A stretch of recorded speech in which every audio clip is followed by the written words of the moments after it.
Hey, how's it going guys? It's Nate here. And there's more than a few colorful characters that have made names for themselves in Skyrim. Dragons bent on world destruction, Jarls that just want to be left alone, people that go to the Cloud District often. You get the idea. The point is, in Skyrim there's quite a few well-developed characters. However, not every character's life story is immediately clear to the player, and there are some NPCs that may initially seem dull or otherwise uninteresting that turn out to have some of the richest stories in the game. So today, we'll be taking a look at 5 secretly interesting characters in The Elder Scrolls V.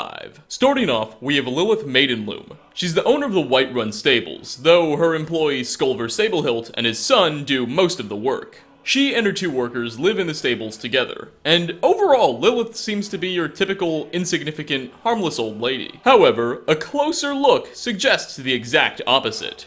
While you're unable to enter the conversation menu with Lilith, when approached or bumped into, she may mention a relationship with Maven Blackbriar. My friend Maven and I. Have you met Maven in Riften? We know our place in this world. Know the place of others, too.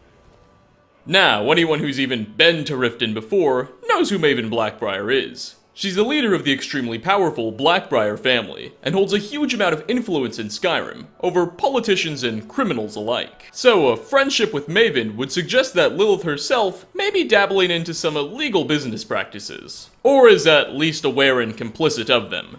Furthermore, a look in Skyrim's creation kit reveals that Lilith Maidenloom is the only member of a faction known as Whiterun Maidenloom Manor Faction. That's a mouthful. Factions are typically composed of more than one member, as their entire point is to dictate positive relationships between multiple NPCs. So it seems likely that Bethesda created the Maidenloom Manor faction and placed Lilith in it with the intent of adding more NPCs. It seems likely that Bethesda originally intended to have other characters in the game with the last name Maidenloom, and that family was supposed to be considerably more powerful, especially with the obvious ties to the Blackbriars. Alas, we can only speculate as to what Bethesda had planned, but what we do know is that Lilith has some powerful friends in some high places at the very least. Next on our list, pause real quick. Hey, Nate from the future here. So I mispronounced something. I know, it's shocking, isn't it? This girl's name is not pronounced Yuale, it's pronounced Wale. I was calling her Yuale because I was playing the game without any audio, and I just sort of sounded the letters out and thought that made sense. But again, it's pronounced Wale. You'll see that later. Yuale is the Breton maid of Nepos the Nose, a wealthy elderly man living in Markarth. Or, at least, that's what you're supposed to believe. You see, Nepos is actually doing some very dirty work for the Forsworn, an organization of bandit-like tribes bent on conquering the Reach, and are willing to do some very unethical things to see that goal realized. Yuale is more or less Nepos' bodyguard, simply pretending to be his maid so no one gets suspicious. During the quest, The Forsworn Conspiracy, in which you investigate a strange series of crimes in Markarth, you'll eventually have to kill Nepos, Yuale, and everyone else that lives in that home, as you discover their connections to the Forsworn, and they try and kill you before you can tell anyone. But you're a Dragonborn, so that plan goes about as well as you'd think. Anyway, after that small massacre's over, it looks like that would be the last we'd see or hear of Yuale. She's a minor character anyway. Or is it?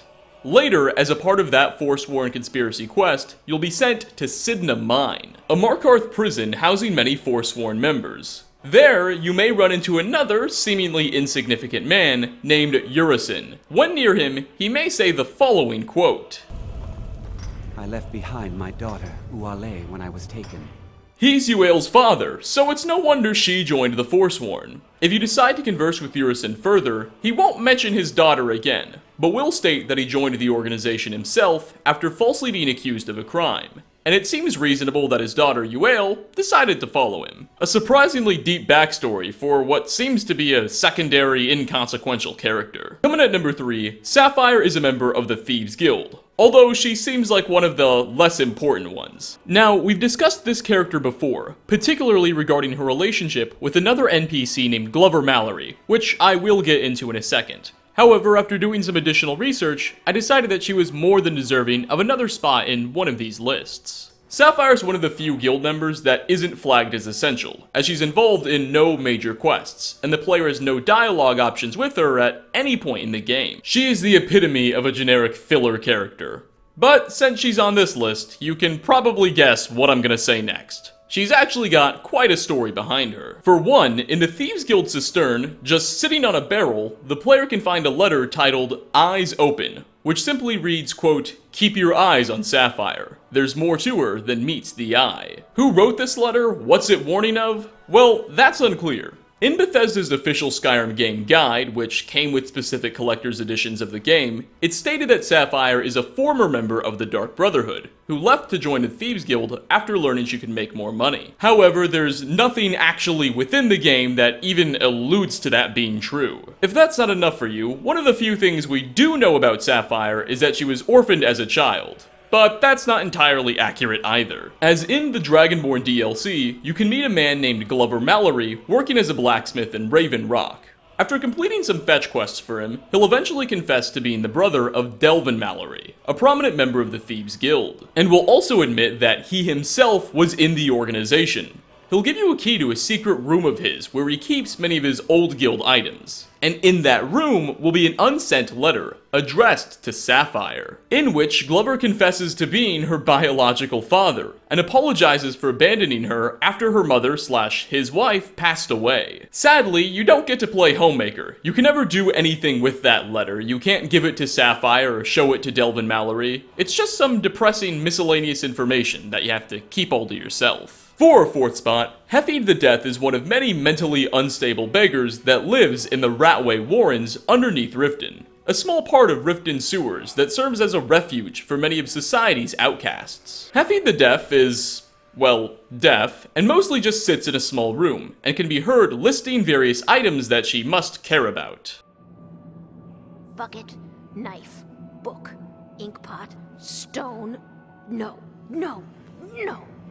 Now, interestingly, if you decide to look in her inventory, you'll notice that many of the items she lists can actually be found in there. But it gets even better, because if you steal one of those items from Heffied's inventory, she'll change her dialogue to represent the fact that she's missing something on her list. Knife, yes. Book, yes. Bucket, yes. Inkpot, no. Now, to be honest, I thought that this small dynamic Bethesda decided to account for was more interesting than anything else about the character. And finally, last on our list, Rashad is a Khajiit merchant that can be found traveling with one of the Khajiit caravans that occasionally makes camp outside of the realm cities. Usually his specific clan will be parked outside of either Markarth, Windhelm, or Whiterun. Generally speaking, none of the roving Khajiit traders have particularly well fleshed out or booming character arcs and backstories, so to speak. But Rashad, on the other hand, well, he's a bit unique. You see, Andonato Leotelli is an imperial author who lives at Candlehearth Hall in Windhelm. He's known for writing rather popular fiction books. However, one book he authored, titled Ghosts in the Storm, is non-fiction, and it exists within the game, though it's very rare, only spawning in 2 locations throughout the entire game, though the book documents his travels with the Khajiit caravan across Skyrim. In that memoir, it's actually Rashad's Khajiit caravan Leotelli is traveling with. At one point, they're even attacked by a horde of Fulmer, and it's the quick thinking of the Khajiit that ultimately saves the day. The book's a pretty fun thing to read. Eventually the group makes it to Windhelm, and Leotelli hasn't left since. But that's not the end of what we know about Rashad and his good nature. He also hates the Thalmor. During a quest in which the player must kill a Thalmor assassin for Malborn, if he survived diplomatic immunity, should you just happen to stumble upon Rashad, you can ask him about that assassin, as it's suspected that the assassin is a fellow Khajiit. Rashad will happily give you all the information you need, saying that he too hates the Thalmor. So, overall, there's a lot more to this kitten than just his fur. But with that, we are going to wrap up. Thanks for watching, everybody. Which characters have you encountered in Skyrim that have more to them than meets the eye? Leave a comment down below. As always, like ratings are very much appreciated, and I hope to see you all in my next video. Peace out, everyone.